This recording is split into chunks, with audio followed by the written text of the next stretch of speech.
God. No, come on. Wait over by the car, honey. But I want... Wait over by the car, honey. Now! Now! Now!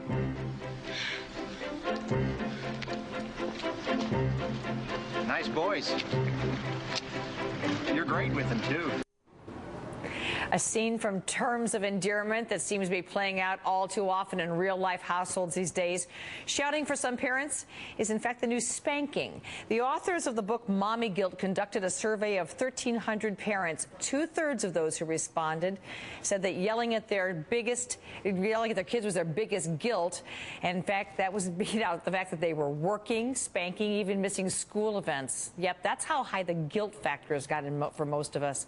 Well, in rounds today, is this yelling something to shout about? Joining me from Raleigh, North Carolina, AMY McCREADY, the founder of Positive Parenting Solutions, and from Washington, D.C., Deborah Renner, who co-wrote Mommy Guilt. Learn to worry less, focus on what matters most, and raise happier kids. And we should say both of our guests have 2 sons each. So I'm just going to assume you've never raised your voices in your households. I want to start off by looking at something that was done in 2003, a poll looking at the psychological aggression of American parents. It says 75% of parents have said that they have yelled or screamed or shouted. 54% have threatened to spank. 24% of parents have sworn or cursed. 18% have called somebody names, and 6% have threatened to basically kick, I assume, the kids out of the house. Amy, I want to start with you. The reality check. In a society where, frankly, we hit our kids too often, isn't using your voice exactly what we're supposed to do?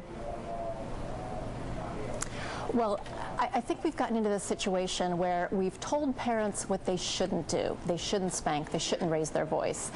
They shouldn't criticize their kids or humiliate them. But we haven't done a great job of telling them what they should do. And so, yes, we do want to use our words with our kids, but the challenge is using our words in a calm voice. Because when we yell at our kids, they don't even hear our words. They hear our volume and they feel our anger, but they don't hear our message. And that's why parents tell us that they yell about the same things over and over again. Deborah, we have all been at that tipping point as parents where we realize we have to walk away from a situation where the things are spiraling out of control, that quiet times or, timeouts don't work. Your take on the shouting and the guilt cycle? Okay, while it's true that 60% of our survey respondents indicated that they felt the most, a larger percentage found that 2/3 found that they felt guilty about yelling at their kids, I think that it's important to understand that 60% of our survey also indicated that they were mostly happy. And I think when you're looking at what parents feel guilty about, yeah, we all know that we yell at our kids. We get over the line. We may lose it from time to time. Just as Dr. Spock said, I think it's inevitable that sometimes we will shout at our kids. I don't think that, for the most part, this is something that parents are not aware of. I don't think we need to harp on it for them. I think we also need to look at some of the larger issues at play here as to why the parents are stressed. We don't have family and medical leave paid.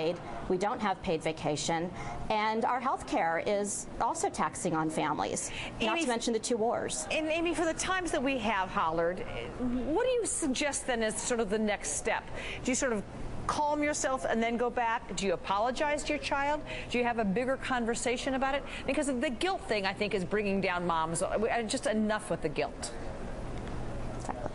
I think we are guilty, and parents don't want to yell. Parents who yell at their kids are not bad parents. In my experience, this is the #1 thing that parents do want to work on in terms of their parenting effectiveness. But I think what they have to do is look at alternative strategies, better discipline approaches, so they don't have to get to the point that they're yelling. Now, let's face it, we're all human, and we're all going to lose it from time to time, but I think what you suggested is right on, that when we do lose it, let's fess up and talk to our kids and say, you know what, I handled this inappropriately. I was angry or I was frustrated, nothing wrong with that, but I used that anger in an inappropriate way, and I'm sorry that I yelled at you. It's something that I'm really working on controlling. Well, you know what's interesting? My daughters are now 23 and 20, and I have found over the years, having hollered, that when I thought I crossed the line, I went back and said, I apologize, blah, blah, blah, and I have found that now, as teenagers and young adults, when they've done the same, they've come back and said, I apologize, I shouldn't have said this or that. It really does open a whole new line of communication. Amy, Deborah, thank you so much.